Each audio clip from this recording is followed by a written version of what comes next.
تم تم وہی ہو نا جس نے آپ ہی کے سامنے خود کو میرا بوائے فرینڈ کہہ کر پھنسایا تھا مجھے؟ شاید بے ہوش ہونے سے پہلے وہ اپنے حواسوں میں موجود نہیں تھی، مگر اب ہوش میں آنے کے بعد وہ آزاد کو اچھی طرح پہچان گئی تھی۔ اس کی بات سن کر آزاد کے چہرے پر مسکراہٹ آئی۔ تم نے مجھے پہچان لیا؟ ویسے ایک راز کی بات بتاؤں؟ بھولا تو میں تمہیں اس دن کے بعد سے خود بھی نہیں ہوں، آزاد نے پچھلی سیٹ پر ذرا جھک کر رازدارانہ انداز میں حنین سے کہا۔ حنین سیٹ سے اٹھ کر بیٹھ گئی۔ میرے سامنے زیادہ ڈائیلاگز مارنے کی ضرورت نہیں ہے، کیونکہ میں اپنا سیل نمبر تمہیں آج بھی نہیں دینے والی۔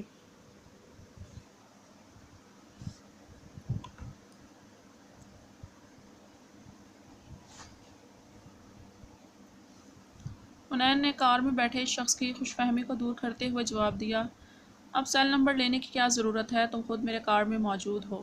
آزاد کی بھربھاہٹ حنین کو صاف سنی تو اسے تھوڑی دیر پہلے والا واقعہ یاد آ گیا۔ وہ کار میں بیٹھے اس اجنبی سے کیوں باتیں کر رہی تھی اور وہ اس پر کیسے بھروسہ کر سکتی تھی؟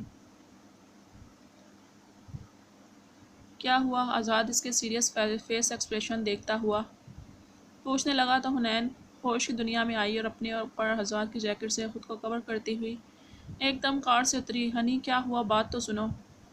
اسے کار سے اترتا دیکھ کر آزاد خود بھی کار سے نکلا اور حنین کو پکارا۔ ہنی مجھے صرف آپ ہی کہتی ہیں، وہ بھی پیار سے، تمہیں مجھے اس نام سے پکارنے کی ضرورت نہیں ہے۔ حنین نے مڑ کر ایک بار پھر اس کی خوش فہمی کو دور کرنا ضروری سمجھا۔ تو میں بھی تو تمہیں پیار سے بول رہا ہوں یار، آزاد اس کے ساتھ چلتا ہوا بولا۔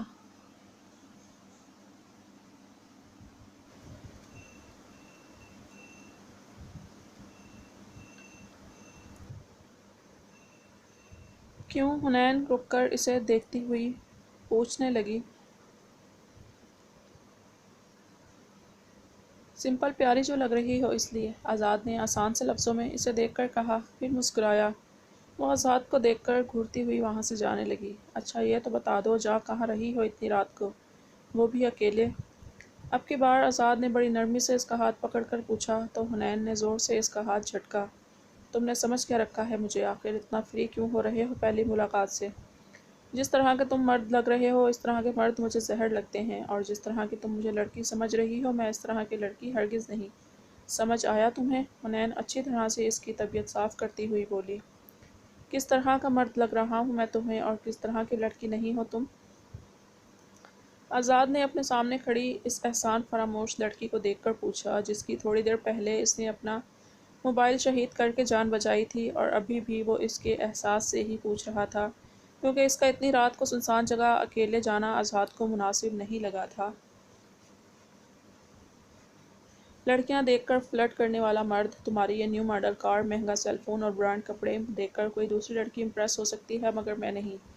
حنین اس کی مزید عزت افزائی کرتی ہوئی بولی، تمہارے پاس شکل ہے جو تم سے فلرٹ کیا جائے؟ گورا رنگ، لمبے بال خوبصورتی کی علامت نہیں، چھوٹا قد، چپٹی ناک، واپس کرو میری جیکٹ اور بھاڑ میں جاؤ میری بلا سے۔ آزاد اب اس سے بالکل اسی لہجے میں مخاطب ہوا جیسے وہ عام طور پر لڑکیوں سے مخاطب ہوتا تھا، جبکہ دوسری طرف حنین کا صدمے سے منہ کھلا رہ گیا۔ اس کی ہائٹ کم تھی مگر ناک تو ہرگز چپٹی نہیں تھی۔ حنین نے بے ساختہ اپنی ناک کو چھوا اور دانت پیس کر آزاد کی جیکٹ اتار کر اس کی طرف اچھالی اور غصے میں تنفن کرتی وہاں سے جانے لگی، جبکہ آزاد سر جھٹک کر اپنی جیکٹ شولڈر پر رکھتا ہوا اپنی گاڑی کی طرف مڑا۔ حنین ابھی چند قدم ہی چلی تھی تو اسے رات کے سناٹے میں سانپ کی پھنکار سنائی دی۔ چاند کی روشنی میں اس نے ایک بڑے سانپ کو دیکھا جو جھاڑیوں میں سے نکل کر رینگتا ہوا سڑک پر آ رہا تھا۔ آزاد خوف کے مارے وہ زور سے چیخ کر آزاد کا نام پکارتی ہوئی دوبارہ اس کی طرف بھاگی، وہ جو اپنی کار کی طرف بڑھ رہا تھا۔ حنین کے چیخنے پر دوبارہ اس کی طرف مڑا۔ حنین بھاگتی ہوئی اس کے پاس آئی اور اس کے دونوں ہاتھ بازو پکڑے، وہاں پر بہت بڑا سانپ ہے، مجھے ابھی ابھی نظر آیا، آئی تھنک ہم دونوں کو کار میں بیٹھنا چاہیے۔ حنین ڈر کے مارے بڑی بڑی آنکھیں کرتی ہوئی خوف کے آثار چہرے پر لیے آزاد کو بتانے لگی، فلرٹ کرنے کا ویسے یہ بھی اچھا طریقہ ہے۔ وہ حنین کے ہاتھ اپنے بازو سے ہٹاتا ہوا بولا اور کار کی طرف بڑھنے لگا۔ تب حنین نے دوبارہ اس کا ہاتھ پکڑا۔ مجھے ڈر لگ رہا ہے، اور تم مرد ہو کر ایک لڑکی کے ساتھ اس طرح کیسے کر سکتے ہو؟ حنین کو رونا آنے لگا۔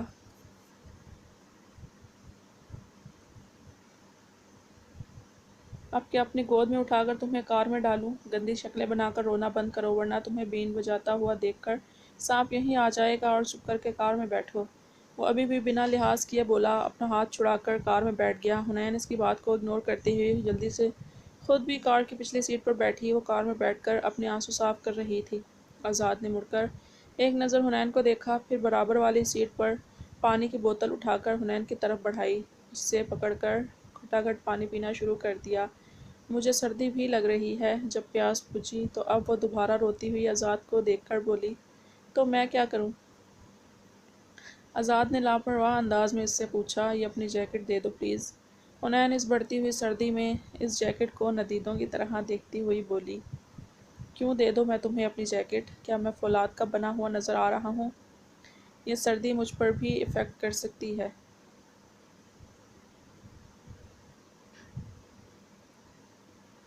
آزاد نے بے مروتی کی حد کرتے ہوئے کہا، جس پر حنین نے منہ پر تو نہیں مگر دل میں سے گالی سے نوازا۔ نہ دو، کوئی بات نہیں، میں تمہیں اچھا خاصا مرد سمجھ رہی تھی، تبھی غلطی سے مانگ لی جیکٹ۔ حنین نے بھی لاپرواہ انداز اختیار کرتے ہوئے اس سے بولا، میں اچھا خاصا مرد ہی ہوں، یقین نہیں آ رہا تو دوں کیا اپنی مردانگی کا ثبوت؟ آزاد پچھلی سیٹ پر جھکتا ہوا حنین سے پوچھنے لگا۔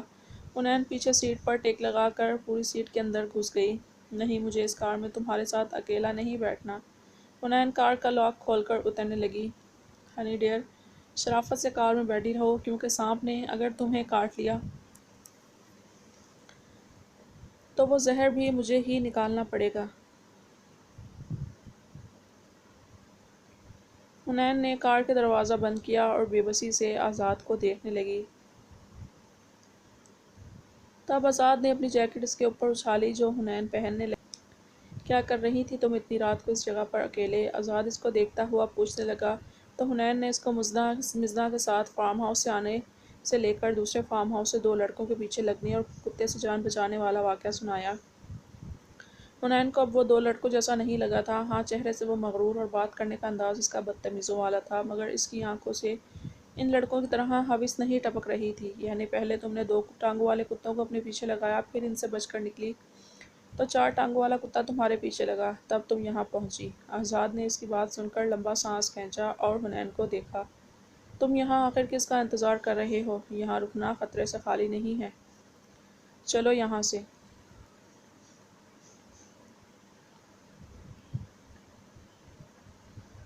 حنین تو اب مزاح کے ساتھ یہاں آ کر پچھتا رہی تھی۔ آزاد کو یوں ریلیکس بیٹھا دیکھ کر وہ بولی،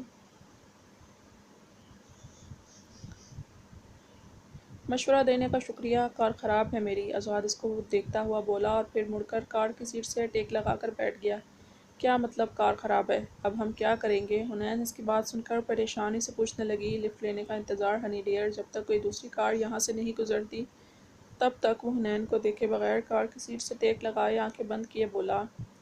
حنین کے کتے سے جان بچانے کے چکر میں اس کے موبائل کا بھی کچومر نکل گیا تھا۔ اب وہ بھلا یہاں پر کیسے کسی کو مدد کے لیے بلا سکتا تھا؟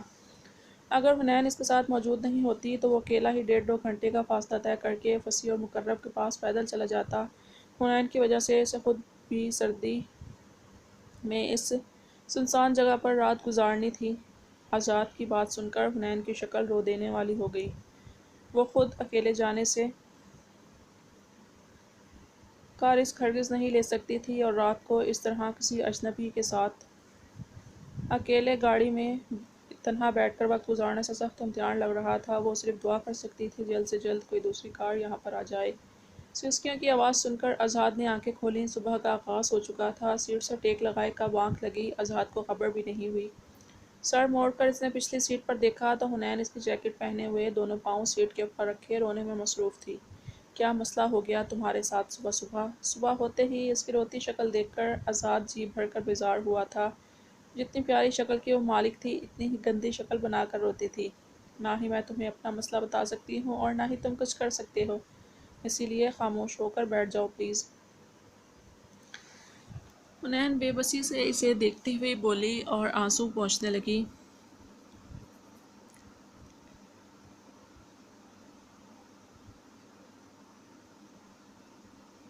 سوسو وہ حنین کو دیکھ کر اندازہ لگاتا ہوا بولا، کیونکہ جس طرح وہ بے بسی شو کر رہی تھی اس کی بات سے ہی اندازہ لگایا جا سکتا تھا، ورنہ صبح صبح اسے اور کیا مسئلہ ہو جاتا۔ آزاد کی بات سن کر حنین بلا وجہ شرمندہ ہونے لگی۔ وہ اس بات سے انکار بھی نہیں کر سکتی تھی۔ اسے مزید رونا آنے لگا۔ وہ کہاں پھنس گئی تھی اور 3 گھنٹے سے وہ کس اذیت میں مبتلا تھی، برداشت کرنے کے سوا کچھ کر بھی نہیں پا رہی تھی، اور اب تو اس سے برداشت بھی نہیں ہو رہا تھا۔ کس نے کہا تھا رات کو آدھی پانی کی بوتل چڑھا جاؤ؟ ایسا تو ہونا ہی تھا۔ آزاد بظاہر افسوس کا اظہار کرتا ہوا بولا، مگر اس کی شکل دیکھ کر کہیں سے نہیں لگ رہا تھا کہ اسے افسوس ہو رہا ہے۔ حنین کو مزید رونا آنے لگا۔ اچھا روت نہیں یار، یہ پکڑو پانی کی بوتل اور وہاں اس سائڈ پر جاؤ۔ آزاد نارمل انداز میں اس کی طرف پانی کی بوتل بڑھاتا ہوا اسے جھاڑیوں کی طرف اشارہ کرنے لگا۔ تمہارا کہنے کا کیا مطلب ہے، یوں اس طرح کھلے میں؟ حنین نے رونا بھول کر غصے میں اپنی بات ادھوری چھوڑی۔ تو تم کیا چاہتی ہو، یہاں کار میں؟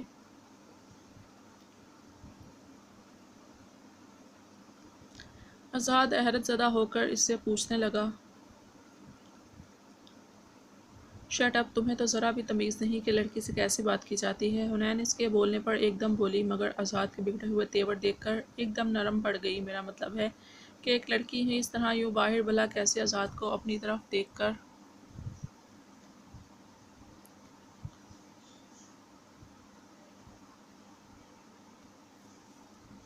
وہ آرام سے بولی تھی، کیا معلوم وہ اس کو اپنی کار سے ہی اتار دے اور دوبارہ اسے اپنی جیکٹ چھین لیتا تو تمہارے لیے یہاں پر واش روم کہاں سے ارینج کروں؟ ملکہ عالیہ، تمہیں جو کرنا ہے وہ کرو، ویسے بھی یہ تمہارا مسئلہ ہے اور کافی ذاتی قسم کا مسئلہ ہے، مگر دھیان رکھنا میری کار خراب نہ ہو۔ آزاد سے وارننگ دیتا ہوا لاپرواہ انداز میں بولا، دوبارہ سیٹ سے ٹیک لگا کر بیٹھ گیا، جس پر حنین کو دوبارہ رونا آنے لگا۔ اف، اس کے رونے پر آزاد ایک دفعہ پھر بیزار ہوا۔ ہاتھ میں پانی کی بوتل پکڑ کر کار کا دروازہ کھول کر باہر نکلا۔ چلو نکلو، فوراً باہر نکلو میری کار سے۔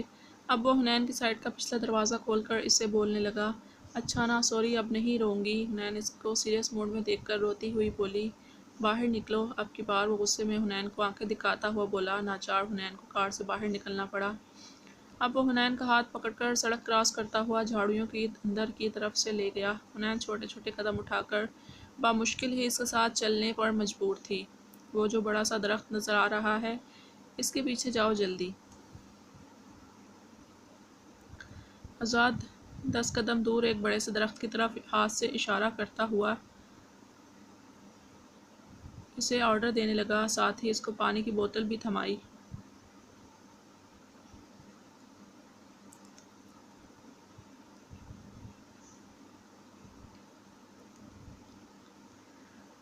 اور تم؟ حنین گھبراتی ہوئی اسے دیکھ کر بولی، میں یہیں کھڑا ہوں۔ آزاد اس کی طرف پشت کر کے کھڑا ہو گیا، اور اگر دوبارہ سے کوئی سانپ یا پھر کوئی حنین نے اپنے خوف کے پیش نظر خدشہ ظاہر کرنا چاہا، 5 منٹ کے اندر واپس آؤ۔ آزاد غصے میں اسے بولا۔ حنین نے درخت کے پیچھے جاتے ہوئے دوبارہ مڑ کر پیچھے دیکھا۔ آزاد اس کی طرف پیٹ کیے کھڑا تھا۔ کیا تم سو گئی ہو؟ تھوڑی دیر گزرنے کے بعد آزاد نے اونچی آواز میں پوچھا۔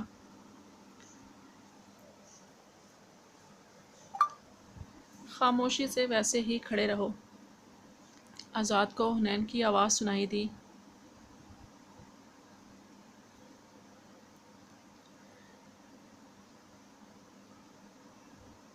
ہنی ڈیئر، یہ تم کون سے کاموں میں لگ گئی ہو؟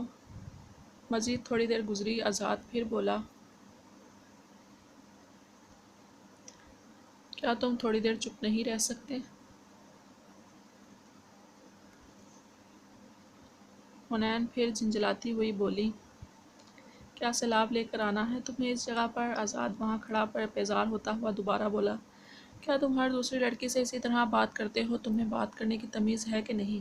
اچانک حنین اسے سامنے آ کر بولی، اور ایک بار پھر غصے میں اپنے سامنے کھڑی اس احسان فراموش لڑکی کو گھورنے لگا، جو اپنا مطلب نکالنے کے بعد ایک دم چوڑی ہو گئی تھی۔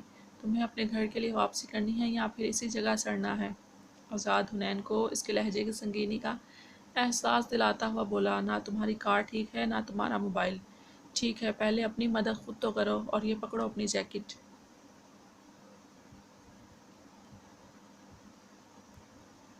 حنین جیکٹ اتار کر اس کی طرف اچھالتی ہوئی وہاں سے جانے لگی۔ میری تازہ تازہ رائے تمہارے بارے میں یہ ہے کہ تم ایک احسان فراموش اور موقع پرست لڑکی ہو۔ آزاد اس کے پیچھے آتا ہوا بولا، میرا بھی اپنے بارے میں کچھ ایسا ہی خیال ہے، اور مجھے یہ بھی لگتا ہے کہ ایک لڑکی کو کسی لڑکے کے سامنے ایسا ہی ہونا چاہیے۔ حنین اس کو دیکھتی ہوئی بولی۔ آزاد اسے غور سے دیکھنے لگا، وہ چاہ کر بھی اس کے 14 طبق روشن نہیں کر سکا۔ اتنے میں انہیں کار کی آواز سنائی دی۔ وہ دونوں ہی وہاں سے باہر کی سائیڈ نکلے۔